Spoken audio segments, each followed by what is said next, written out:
Dear students, आज मैं आपको बताने जा रहा हूं प्रेजेंट इंडेफिनिट पैसिव वॉइस के ट्रांसलेशन को।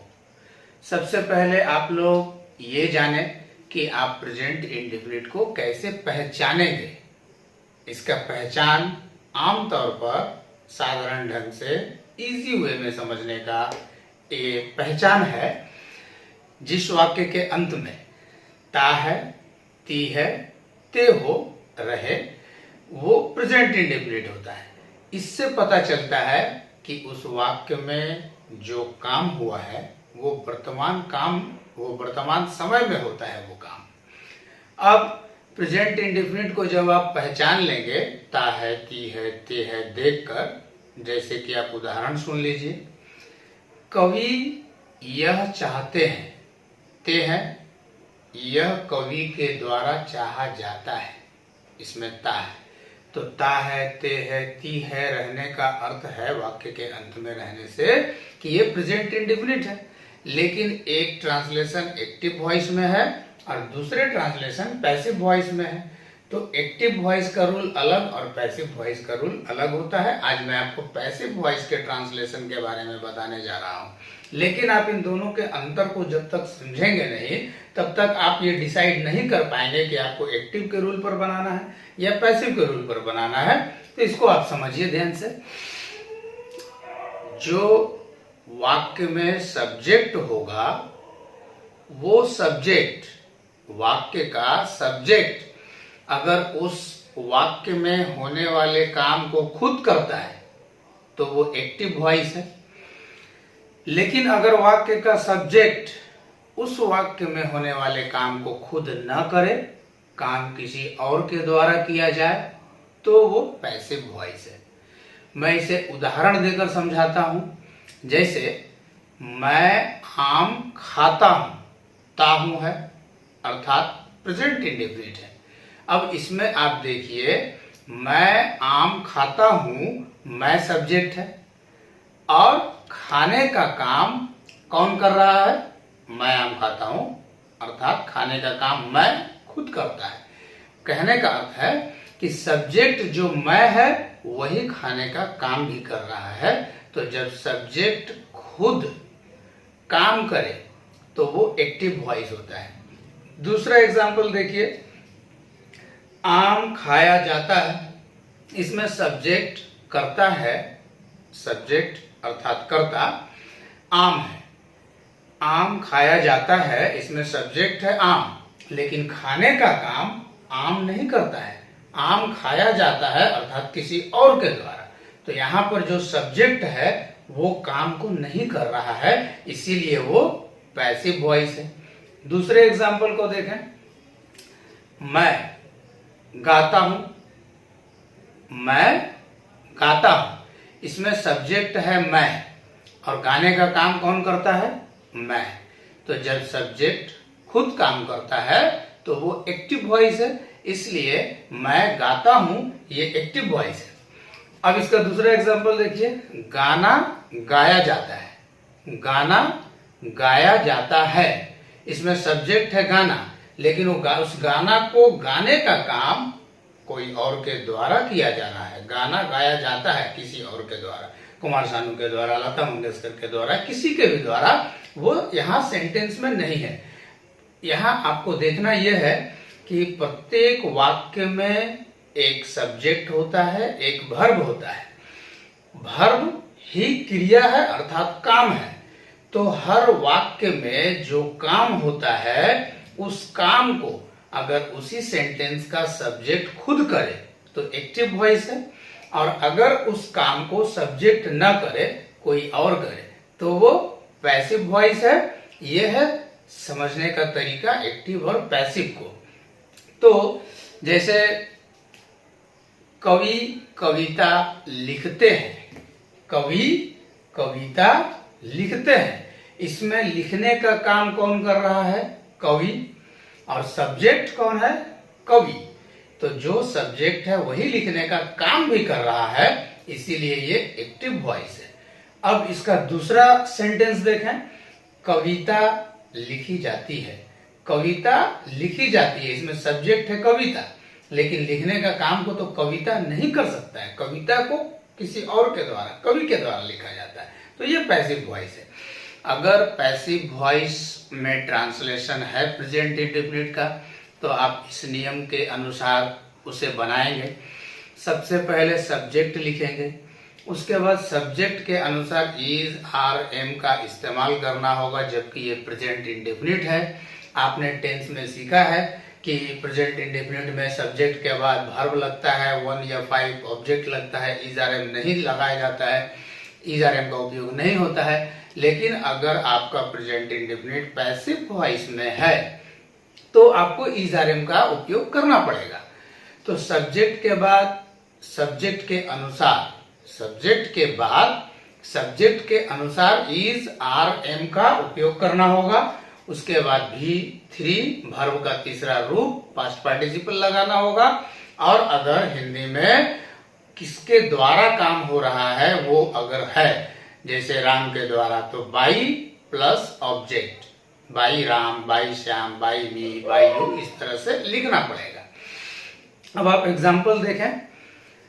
आम खाया जाता है, इसमें सब्जेक्ट है आम, तो आपको लिखना होगा ए मैंगो सब्जेक्ट के जगह। अब इसमें इज या आर या एम किसी एक का उपयोग करना है, तो आपको ये भी जानना होगा कि इज कहाँ, आर कहाँ और एम कहाँ लगेगा। मेरे दूसरे वीडियो में ये मिलेगा, परंतु यहाँ भी मैं आपको एक बार बता दूं, सब्जेक्ट अगर सिंगुलर है तो इज, सब्जेक्ट अगर प्लूरल है तो आर, ए मैंगो है तो इज, मैंगोज है, 2 मैंगोज है तो आर, और एम केवल आई के साथ, एम केवल आई के साथ। बस ये है इज, आर, एम का उपयोग। तो आम खाया जाता है, इस सबसे पहले आप सब्जेक्ट का इस्तेमाल करें रूल के अनुसार, जैसा कि आप देख रहे हैं। तो आम सब्जेक्ट है, इसलिए ए मैंगो, उसके साथ लगाना पड़ेगा, आपको यूज करना पड़ेगा इज, क्योंकि ए मैंगो सिंगुलर है। और फिर इज, आर, एम में से जब इज का उपयोग हो चुका तो अब उसके बाद देखिए V3 है, तो V3 मतलब वर्ब का तीसरा रूप, तो खाना, ईट का V3 ईटन, इसीलिए ए मैंगो इज ईटन, आम खाया जाता है, ए मैंगो इज ईटन। उसी तरह से कविता लिखी जाती है, तो रूल के अनुसार पहले सब्जेक्ट लिखेंगे ए पोएम, उसके बाद इज, आर, एम में से एक चुनना है, ए पोएम सिंगुलर है इसलिए इज। उसके बाद वर्ब का तीसरा रूप लिखी जाती है को रिटन या कंपोज्ड, कविता के लिए कंपोज्ड ज्यादा बेहतर है, तो ए पोएम इज कंपोज्ड, अर्थात कविता लिखी जाती है। अगर इसमें ये जिक्र करना हो मेरे द्वारा तो अंत में बाई मी, आपके द्वारा तो बाई यू, उसके द्वारा तो बाई हिम या बाई हर, ऑब्जेक्टिव केस का इस्तेमाल बाई के बाद ऑब्जेक्ट के जगह करेंगे।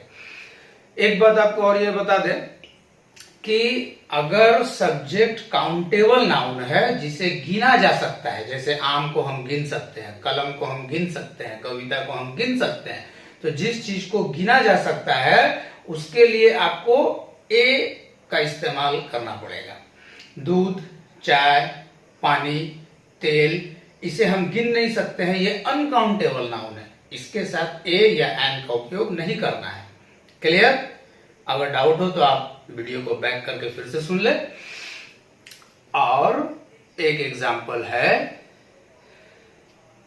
मेरे द्वारा उसे पीटा जाता है, मेरे द्वारा उसे पीटा जाता है, तो उसे पीटा जाता है मेरे द्वारा, उसे सब्जेक्ट है लेकिन पीटा जाता है मेरे द्वारा, तो ये सब्जेक्ट तो खुद काम नहीं कर रहा है, इसीलिए ये पैसिव वॉइस है। रूल के अनुसार सबसे पहले इसमें सब्जेक्ट का इस्तेमाल होगा, उसे के लिए हम ही लगाएंगे।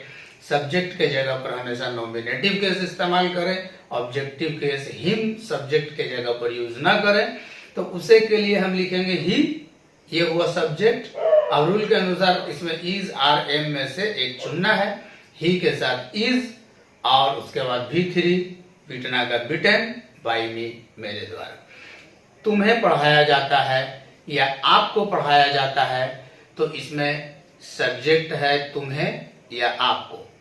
इंग्लिश होगा यू, दोनों के लिए, तो सब्जेक्ट हुआ यू, यू के साथ आर, क्योंकि यू प्लूरल माना जाता है, तो यू के साथ आर, V3 पढ़ाया जाता है टॉट, तो यू आर टॉट अर्थात आपको पढ़ाया जाता है। अगर उसमें ये जिक्र करना है मेरे द्वारा तो बाई मी, उसके द्वारा तो बाई हिम, या राम के द्वारा बाई राम, अकबर के द्वारा बाई अकबर, इस तरह से अंत में लिखेंगे। और अगर लिखना जरूरी न हो तो नहीं लिखेंगे, सिर्फ यू आर टॉट आपको पढ़ाया जाता है, यू आर टॉट बाई मी, आपको मेरे द्वारा पढ़ाया जाता है। ये है प्रेजेंट इंडेफिनिट का पैसिव वॉइस का ट्रांसलेशन, जिसमें सब्जेक्ट खुद काम नहीं करता है, काम किसी और के द्वारा होता है। तब ऐसे ट्रांसलेशन में सब्जेक्ट के बाद इज आर एम में से एक, उसके बाद वर्ब का तीसरा रूप, और जरूरत पड़े तो बाई प्लस ऑब्जेक्ट लगाएंगे, और जरूरत न हो तो नहीं लगाएंगे।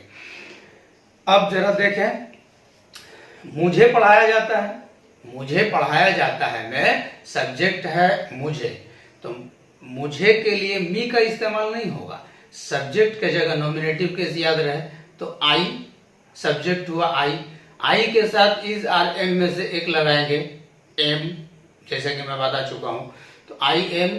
अब रूल के अनुसार इज आर एम के बाद V3 लगना चाहिए, तो पढ़ाना का टॉट V3 होता है, आई एम टॉट मुझे पढ़ाया जाता है। अब अगर इसमें मेंशन करना है शिक्षक के द्वारा तो बाय द टीचर, आपके द्वारा तो बाय यू, जिसके द्वारा करना हो बाय के बाद वो लिख देंगे। अब इसमें ऐसे ही ट्रांसलेशन में जैसे मुझे पढ़ाया जाता है में आई एम टॉट, अगर रहे मुझे नहीं पढ़ाया जाता है, इस तरह के ट्रांसलेशन में अगर नहीं का उपयोग हो तो आप लोग इज आर एम में से जिस किसी एक का इस्तेमाल करेंगे, उसके बाद नॉट लगा दें। जैसे मुझे पढ़ाया जाता है आई एम टॉट, मुझे नहीं पढ़ाया जाता है आई एम नॉट टॉट।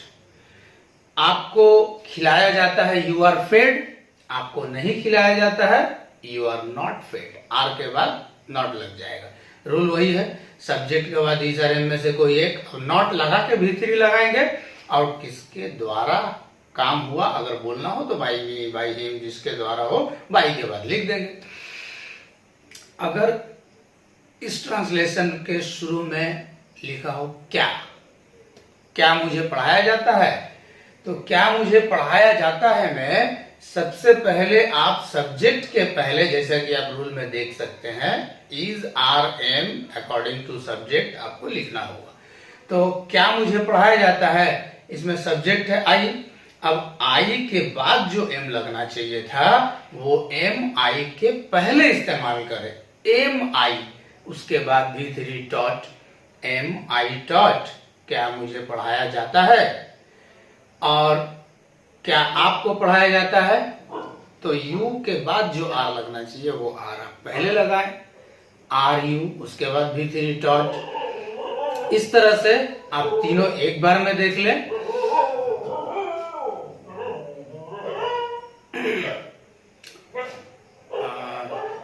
अगला एग्जांपल है आपका, किताब लिखी जाती है, ए बुक सब्जेक्ट है, इसके साथ इज आर एम में से एक लगेगा is, V3 written, a book is written, एक किताब लिखी जाती है। एक किताब नहीं लिखी जाती है, a book is not written, इसके बाद नॉट, क्या रहेगा, क्या किताब लिखी जाती है, इज ए बुक रिटेन। तो ये है आपका प्रेजेंट इंडेफिनिट का पैसिव वॉइस। एक आखिरी, क्या और नहीं दोनों अगर एक साथ आ जाए तो क्या के लिए जिस तरह से अभी आप देखे कि इज आर एम को आगे लिखते हैं, इस बार भी ऐसा ही करेंगे। और नॉट नहीं भी है तो नॉट को सब्जेक्ट के बाद इस्तेमाल करेंगे।